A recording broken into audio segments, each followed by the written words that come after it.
Now to talk about all these developments, I am joined by Father Gerald Murray, pastor of Manhattan's Holy Family Church. He frequently appears on radio and television offering expert commentary on church news, and the national correspondent for the Tablet and Crux, Christopher White. Gentlemen, thank you. I can't think of two better people to discuss these issues with. Christopher, I want to begin with you.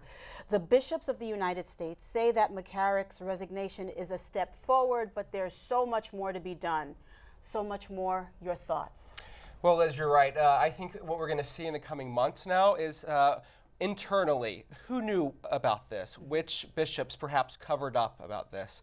You know, there were a range of bishops that were ordained by McCarrick. By the time he retired, he had ordained more priests than any bishop in this country. So many people in his orbit. So I think we're going to see some self-scrutiny and some examination of perhaps the mechanisms of perhaps a larger cover-up here. Father Murray, your thoughts on that? Yes, we're going to have to look forward, to see how things are going to change, but we still haven't done the full inquest on this whole matter. And by that I mean we have to look at what happened, how many victims there were. We have to look at how these complaints were handled. There's some very serious questions about the payoffs that were made to two victims by the diocese in New Jersey, Newark, Metuchen, and also Trenton. And why the Washington Archdiocese was never notified of these payoffs.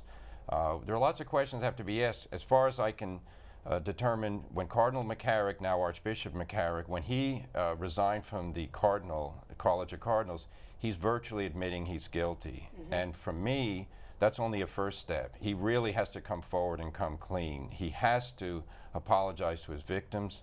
He has to pay any money he has toward the victims and toward those dioceses. Lots of things need to happen, because we can't just say, well, it's a sad event, let's look forward and forget the past. We have to know what happened, how it happened, why it happened. Obviously, there are so many layers, and I really hope we can touch upon as many. Let's focus now on survivors, on the victims. Father Murray, the Washington Archdiocese issued a statement pointing to the fact that by coming forward now with these abuse allegations, survivors are showing a confidence in the church that their church is taking this more seriously. Do you agree?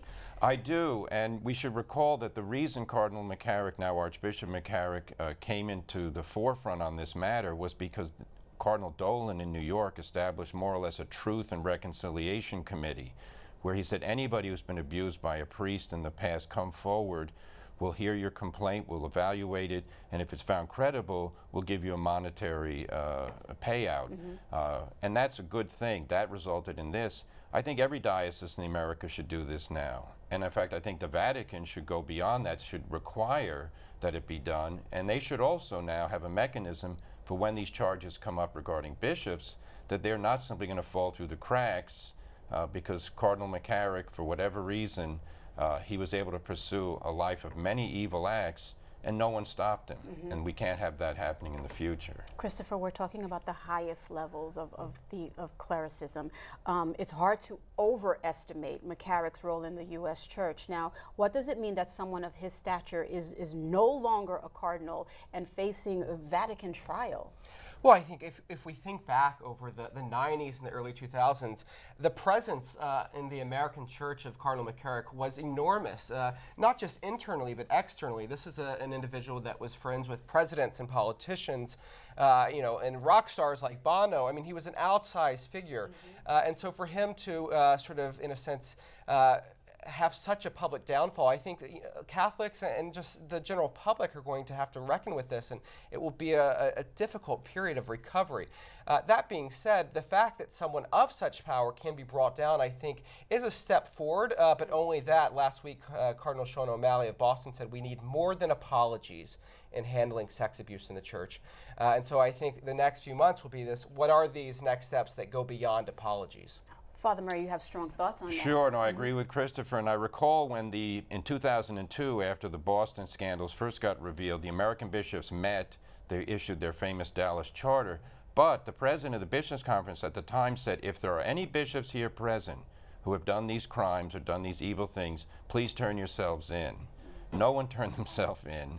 So therefore, Cardinal McCarrick, who is accused credibly of having abused people right from the beginning of his priestly life, he was reckless because he accepted promotion of the episcopate to becoming a cardinal, to representing the church in foreign countries, relations in the U.S. with important people, knowing that his background could be exposed at any moment and therefore disillusion people.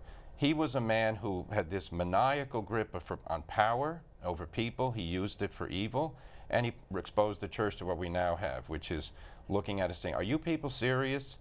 You promote a man to cardinal, and this is what he's done, and no one knew about it or claims they didn't? This is a serious problem, has to be dealt with. Where does all of this leave the Pope's pledge of zero tolerance for abuse? Well, I think back to when Pope Francis was here in this country in 2015, and he said, God weeps at abuse, and then he went on to say abuse cannot be kept secret. So we knew that Pope Francis was elected on a reform mandate.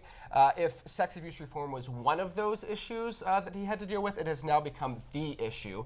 And I think the credibility of his papacy depends on if he can get this right. Let's not forget, globally, this is an issue. In Chile, he's continuing to suffer from the fallout of the abuse scandal down there. Since he visited in January, he's accepted the resignations of a handful of bishops, but all of the country's bishops, 33, have offered their resignation. So they're still, in a sense, at the Vatican trying to wrap their minds around the Chile situation. Now we have a new crisis here in the U.S. Let's not forget the Pope is going to Ireland in August, where the abuse situation there will loom large. So this is the issue for this Pope. What more can you do? No, it is, and it's not an issue any of us would choose to put forefront, except for the fact that we have to. You know, Christian charity demands justice, and it demands love be shown to those who've been victimized by the ones who are supposed to be preaching Christian love.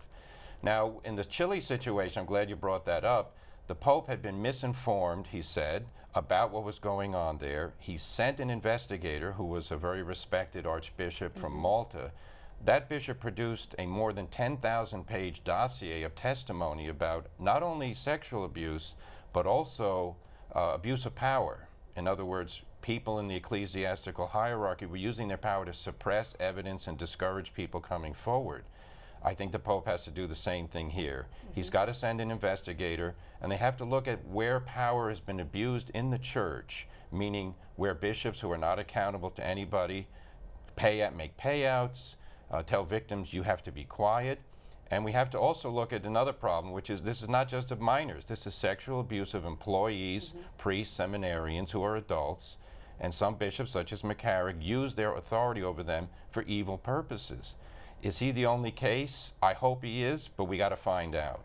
While I consider both of you experts in your vocations, I know you don't have crystal balls. So I will pose this question to you and you answer the best as you can. What can we expect in the weeks and months ahead, Father, just with you Well, first? I'm not sure how Rome is going to react because, of course, this is a shock to the Pope and to others that a cardinal would be doing anything like this. But I expect action from there, and I certainly think on the national level, and thank God for the free press, bishops who have been involved in payoffs or knowing of McCarrick's perfidy and did nothing, they're going to be asked questions. And those are legitimate questions. You know, if you had a culture of abuse at IBM, would anybody be angry if the IBM board said, hey, look, give us the answers or you're out?